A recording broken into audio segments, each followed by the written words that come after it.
नमस्कार. आपण की नाही व्हेज नॉन-व्हेज रस्से बनवतो तेव्हा कांदा टोमॅटो टाकतो फोडणी. तर रश्श्यात काय होतं की तो कांदा टोमॅटो वेगळं दिसतं आणि रस्सं आपलं वेगळं दिसतं.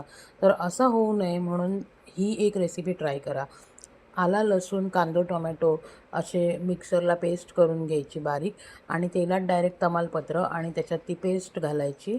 2 चमचे मालवणी मसालो, 1 चमचा कांदा लसूण मसालो झणझणीतपणासाठी मी हे वापरलेलो आहे आणि सगळे की नाही ही पेस्ट मस्तपैकी वाफेवर शिजवून घेतलं आहे तेल सुटेपर्यंत.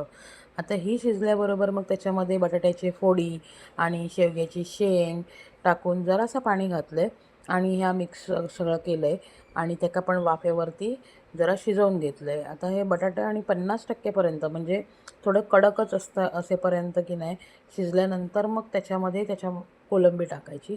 आता ही कोलंबी अजिबात मॅरिनेट केलेली नाही आहे. स्वच्छ धुतल्यानंतर डायरेक्ट त्याच्यात टाकलेली आहे. कारण कोलंबी पटकन शिजता.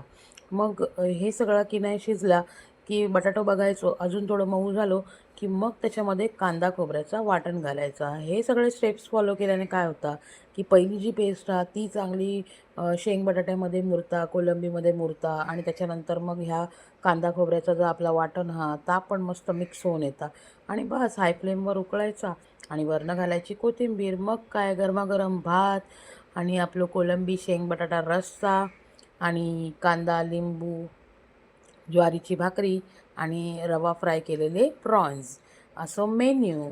तर मग वाट कसली बघतास? रेसिपी नक्की ट्राय करा आणि येवा तर मग जेव. Thank you so much.